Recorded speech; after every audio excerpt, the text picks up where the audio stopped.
ষড়যন্ত্র মোকাবেলা করেই বারবার ক্ষমতায় আওয়ামী লীগ। স্বদেশ প্রত্যাবর্তন দিবসে প্রধানমন্ত্রী বললেন, জনগণের আস্থা বিশ্বাস নিয়েই দেশের উন্নয়নে কাজ করতে হবে। রাষ্ট্রযন্ত্র ব্যবহার করে সরকার বিরোধীদের দমন করছে ক্ষমতাসীনরা, অভিযোগ বিএনপির। দেশে গুম খুনের রাজনীতির হোতা জিয়াউর রহমান, পাল্টা জবাব আওয়ামী লীগের। সকালে ভ্যাপসা গরম, দুপুরে লু হাওয়ায় বিপর্যস্ত জনজীবন। রাজশাহী, রংপুর, খুলনা ও ঢাকা বিভাগের পশ্চিমাংশে 48 ঘন্টার হিট অ্যালার্ট। 20 মে বৃষ্টির পূর্বাভাস। ডিম কিনতে গেলে আমাদের একটু হিমশিম খেতে হয়। আগে যদি কিনতাম এক খাসি, এখন হাফও কিনতে পারি না। সিন্ডিকেট করে দামগুলো বাড়াইছেন। সিন্ডিকেটের অভিনব কারসাজি। আলুর হিমাগারে ডিম, বাজারে কৃত্রিম সংকটে ডজন ছাড়িয়েছে 150। হুট করে দাম বাড়ায় ক্ষুব্ধ ক্রেতা।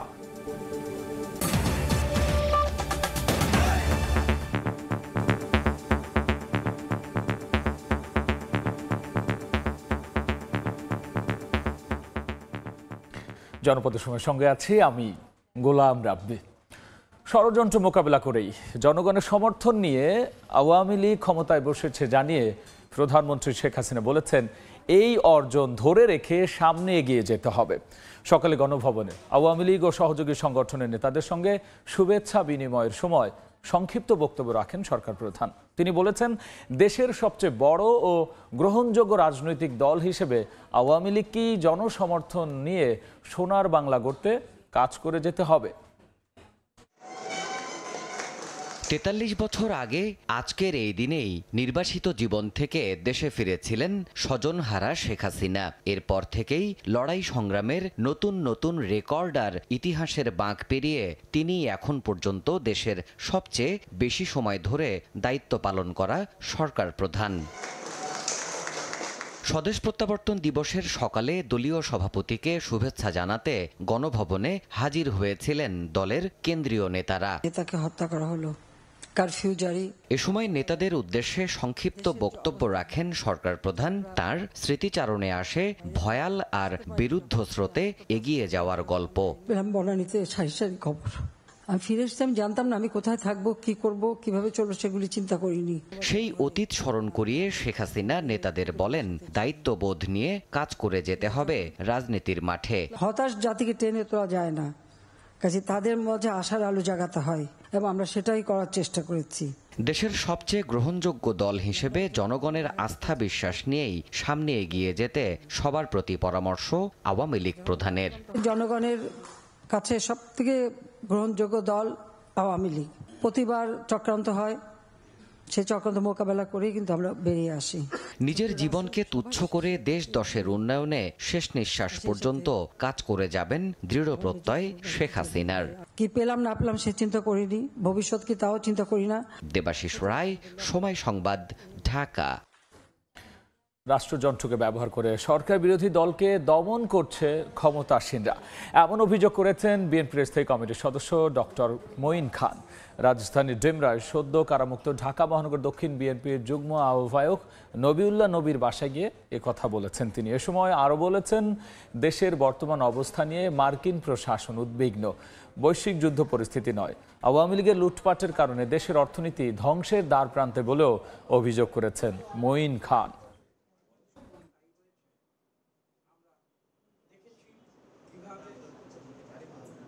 ক্ষমতা মোহে অন্ধ হয়ে তারা ভাবছে যে শক্তি দিয়ে, পুলিশ বাহিনী দিয়ে, গুলি করে, বুলেট দিয়ে, টিয়ার গ্যাস দিয়ে বিরোধী দলকে দমন করে রাখবে। সরকার ভাবছে তারা বুঝি খুব মহানন্দে দেশ শাসন করে যাবে।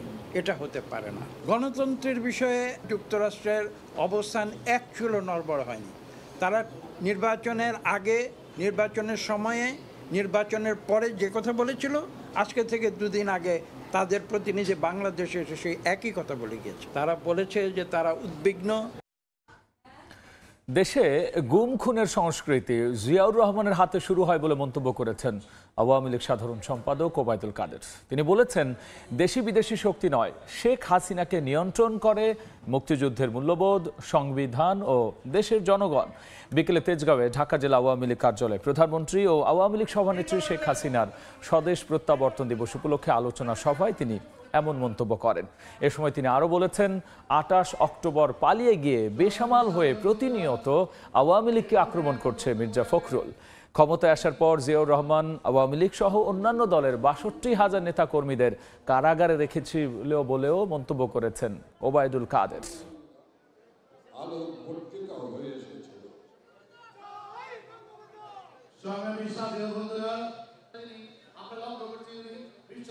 কোথায় গুম খুন, জিয়াউর রহমান আওয়ামী লীগ সহ অন্যান্য দলের ৬২,০০০ নেতা কর্মীকে জেলে রেখেছি।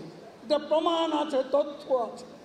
আমাদেরকে নিয়ন্ত্রণ করে মুক্তিযুদ্ধের মূল্যবোধ, আমাদেরকে দেশি বিদেশি কোনো শক্তি নয়, আমাদের নিয়ন্ত্রণ করে বাংলাদেশের জনগণ, সংবিধান।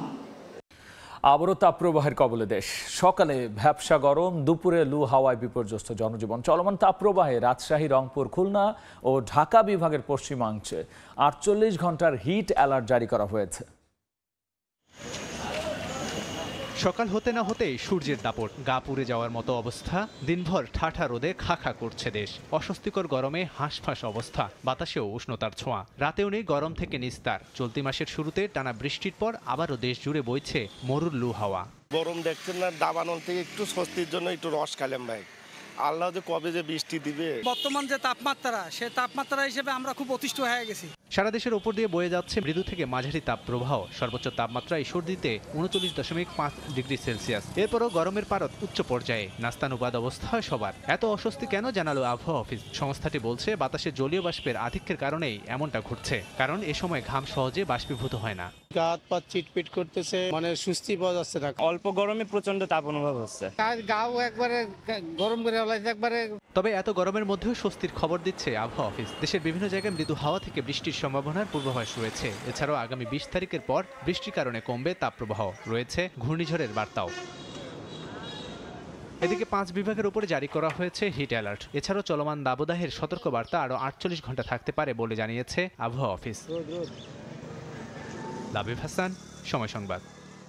সিন্ডিকেটের অভিনব কারসাজি। বিভিন্ন জেলায় হিমাগারে অবৈধভাবে ডিম মজুত করে কৃত্রিম সংকট তৈরি করছেন অসাধু ব্যবসায়ীরা।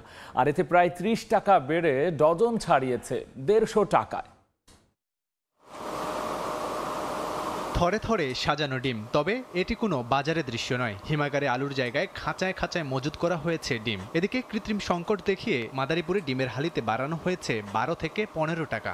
কোম্পানি বলছে ডিমের বাজার নিয়ে এখন ভেজাল চলতেছে, ওরাও সঠিকভাবে বলতে পারতেছে না। গত সপ্তাহে ছিল আপনার ১৪০ টাকা, এই সপ্তাহে চলতেছে আপনার ১৫০ টাকা। আগের মতো তো কিনে খাইতে পারছি না, আমাদের ক্রয় ক্ষমতার বাইরে চলে গেছে। অবৈধ মজুদে ডিমের বাজারে আবারও অস্থিরতা। গাজীপুর, চট্টগ্রাম, সাভার সহ দেশের বিভিন্ন জায়গায় হালি প্রতি ডিম বিক্রি হচ্ছে ৫০ থেকে ৫৫ টাকা পর্যন্ত। সপ্তাহের ব্যবধানেই ডজনে দাম বেড়েছে ৩০ টাকা পর্যন্ত। প্রচন্ড গরমের কারণে মুরগি অনেক ক্ষতি হয়েছে, এই কারণে প্রতিনিয়ত দাম বৃদ্ধি পাচ্ছে। গরমে মুরগির সমস্যা হইতেছে, মুরগি মরে যাইতেছে, অনেক মুরগি অনেক ফার্ম খালি হয়ে গেছে। এই ধরনের ক্রস দেখা জিনিসের দাম বাড়াইতেছে। সবাই কোল্ড স্টোর করছে, স্টোরজাত করছে, এই জন্য হঠাৎ করে তারা ডিমের দাম বাড়াই দিচ্ছে। ব্যবসায়ীরা এইভাবে সিন্ডিকেট করে দামগুলো বাড়াইছেন। ক্রেতাদের অভিযোগ, বাজার মনিটরিং কমিটি শুধু কাগজে। খোদ বিক্রেতারাও জানালেন, ডিমের বাজারে তদারকি না থাকায় সিন্ডিকেট ইচ্ছে মতো যা খুশি তাই করছে। পোল্ট্রি ফার্মে যদি মনিটরিং না করি, আপনার যেখানে একটা দুইটা ডিম বিক্রি করা হয় ওখানে মনিটরিং করা হয়, তাহলে বাজারের তো আর অবস্থা বুঝতে পারবেন। বাজার মনিটরিং খুচরা বাজারে কেউ আসে না, আমাদের পাইকারি যেহেতু আমাদের হোলসেল, আমাদের এখানেও কেউ আসে না। আমরা কম দামে বেশি, কিন্তু ওরা ওই যে আগে যে হয়তো বাড়তি একটু বাড়ছিল, ওই বাড়তি দামে বিক্রি করার চেষ্টা করে। এটা তো আমরা বলতে পারবো না। সরকার ওদিকে কোনো নজর নেয় না, এটা আমাদের সবচেয়ে বড় দুঃখ। কৃষি বিপণন অধিদপ্তর ১৫ মার্চ যে ২৯টি পণ্যের দাম বেঁধে দিয়েছিল, তাতে একটি ডিমের খুচরা দাম নির্ধারণ করা হয় ১০ টাকা ৪৯ পয়সা, যা ডজনে দাঁড়ায় ১২৬ টাকা। লাবিব হাসান, সময় সংবাদ। জনপদের সময় আরও থাকছে। নাটোরের পাইকারি বাজারে উঠেছে বিভিন্ন জাতের লিচু। অনাবৃষ্টিতে খরচ বাড়িয়েছে, কমেছে ফলন। সরবরাহ কমায় দাম চড়লেও লোকসানের মুখে বাগান মালিকরা। ব্রাহ্মণবাড়িয়ার আখাউড়া উপজেলা পরিষদের নির্বাচনে উপজেলা আওয়ামী লীগের সাধারণ সম্পাদক ও পৌরসভার মেয়র তাকজিল খলিফা কাজল আনারস প্রতীকের প্রার্থী মোরাদ হোসেনকে দলীয় প্রার্থী বলে প্রচারণা চালিয়ে আসছেন। তবে হাটে হাড়ি ভাঙলেন স্থানীয় সংসদ সদস্য ও আইনমন্ত্রী আনিসুল হক। বিষয়টি স্পষ্ট করে তিনি জানিয়েছেন, আখাউড়া উপজেলা পরিষদ নির্বাচনে দলীয় কিংবা তার সমর্থিত কোনো প্রার্থী নেই। আইনমন্ত্রীর এমন ঘোষণায় ভোটের মাঠে স্বস্তি ফিরে এসেছে। হৃদয় পালের ক্যামেরায় ব্রাহ্মণবাড়িয়া থেকে দেখব উজ্জ্বল চক্রবর্তী রিপোর্ট।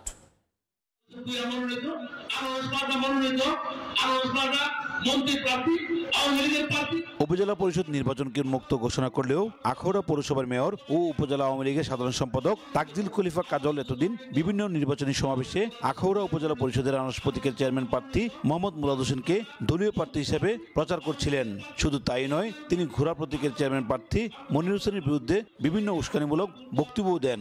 আমাদের আখাউড়ার একজন প্রভাবশালী জনপ্রতিনিধি উনি হুমকি দুমকি দিচ্ছে, আনারসি নাকি নৌকা, বিভিন্নভাবে বক্তব্য দিচ্ছে। এতে করে ভোটারদের মধ্যে একটি ভীতি কাজ করছে। ভোটের মাঠে মেয়র কাজলের এমন বক্তব্য সাধারণ ভোটারদের মধ্যে বিভ্রান্তি ছড়াচ্ছিল। এমন পরিস্থিতিতে হাটে হাড়ি ভাঙলেন স্থানীয় সংসদ সদস্য ও আইনমন্ত্রী অ্যাডভোকেট আনিসুল হক। শুক্রবার কসবা আখাউড়া সফরকালে আইনমন্ত্রী জানান, তার নির্বাচনী এলাকা উপজেলা পরিষদ নির্বাচনে দলীয় কিংবা তার সমর্থিত কোনো প্রার্থী নেই।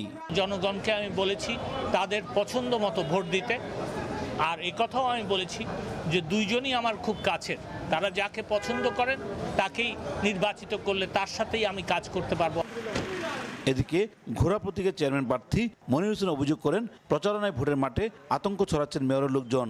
আমার সাথে 30-40 জন লোক, আমি হাইটা লিফলেট বিলি করতেছি, মানুষের দোয়া চাচ্ছি।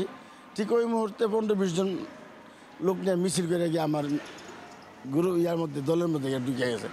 আমরা আত্মরক্ষামূলক ওই পাশের দোকানে ঢুকে গেছি। এরা এখানে দাঁড়া ওই এদের মার্কা নিয়ে স্লোগান দিচ্ছে। এই অবস্থায় অবাধ ও সুষ্ঠু নির্বাচন নিয়ে শঙ্কায় ভোটাররা। কোন বাধা সৃষ্টি না করে আমরা ওই জিনিসটা আমরা চাইতেছি যে আমরা মনের মতো প্রার্থীকে আমরা যখন ভোট দিতে পারি, কেন্দ্রে যাতে সুন্দর নিরপেক্ষভাবে ভোট হয়। আমরা সুস্থ নির্বাচন চাই, আমরা সুস্থ নির্বাচনের জন্য আমরা দাবি চাই। নির্বাচন অবাধ ও সুষ্ঠু হবে বলে জানিয়েছেন নির্বাচন কর্মকর্তা।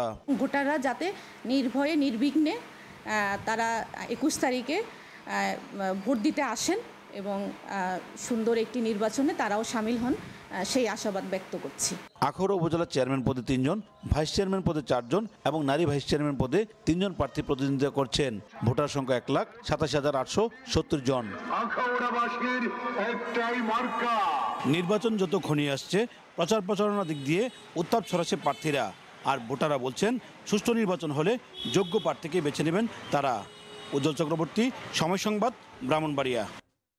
দেখছেন জনপদের সময়। নাটোরের পাইকারি বাজারে উঠেছে বিভিন্ন জাতের লিচু। স্থানীয় প্রশাসন 20 মে থেকে লিচু বাজারজাতের অনুমতি দিলেও অনাবৃষ্টির কারণে গাছ থেকে লিচু পড়ে যাওয়ায় বাগান মালিকরা একটু আগেই বাজারজাত করছেন।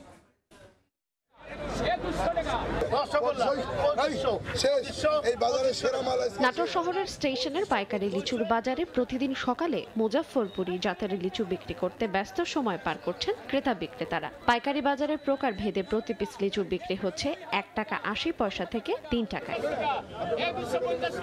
অন্য বছর বিঘা প্রতি লিচুর বাগান পরিচর্যায় খরচ 20,000 টাকা হলেও চলতি বছর বৃষ্টিপাত না থাকায় খরচ হয়েছে 40 থেকে 45,000 টাকা। শুধু তাই নয়, ভালো ফলন না হওয়ায় 2 থেকে 2.5 লাখ টাকার লিচুর বাগান বিক্রি করতে হচ্ছে মাত্র 70,000 টাকা থেকে 1.5 লাখ টাকায়। এতে লোকসানের মুখে বাগান মালিকরা। রোদে অনেক খরার ভিতরে লিচু ফেটে যাচ্ছে, কিন্তু দাম পাচ্ছি না। দাম 2400 খরা, তারপরে লিচু নাই, তারপরে মনে করেন এরকমই দাম যাচ্ছে। বর্তমান আবহাওয়ার জন্য ফলের খুব খরচ বেশি। লিচুর দাম বাজারে নেই, মনে করেন লিচুর দামও নেই, আমরা এখন মনে করেন নিরুপায়। অনাবৃষ্টিতেও লিচুর ফলন ঠিক রাখতে নানা উদ্যোগ নিয়েছে কৃষি বিভাগ। প্লাবন পদ্ধতিতে লিচু জমিতে সেচ দেন, বাগানে সেচ দেন। সুযোগ না থাকলে বেসিন বা রিং পদ্ধতিতে সেচ দিবেন। সেই সুযোগও যদি না থাকে, আপনার পানি স্প্রে করেন, সাথে কিছু ইউরিয়া দিতে পারেন, যাতে আপনার কাঙ্ক্ষিত ফল ঝরে না পড়ে। পাশে থেকে সেবা দিয়ে যাচ্ছি, যাতে নাটোরের কৃষকরা কাঙ্ক্ষিত লক্ষ্যে পৌঁছতে পারে। চলতি বছর নাটোর জেলায় 915 হেক্টর জমিতে লিচুর আবাদ হয়েছে, আর 7,320 মেট্রিক টন লিচু উৎপাদনের আশা করছে স্থানীয় কৃষি বিভাগ। সময় সংবাদ, নাটোর। এ পর্যায়ে শীর্ষ সংবাদ জানিয়ে দিচ্ছি আরও একবার। ষড়যন্ত্র মোকাবেলা করেই বারবার ক্ষমতায় আওয়ামী লীগ, স্বদেশ প্রত্যাবর্তন দিবসে প্রধানমন্ত্রী বললেন, জনগণের আস্থা বিশ্বাস নিয়েই দেশের উন্নয়নে কাজ করতে হবে।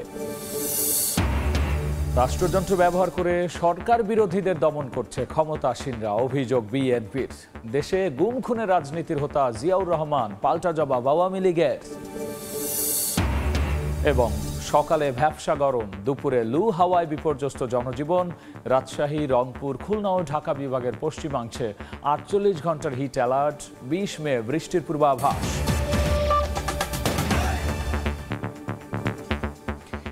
এই ছিল জনপদের সময়। এরপর রাতের সময় নিয়ে আবারও ফিরছি কিছুক্ষণ পর। সঙ্গেই থাকুন সময়ের।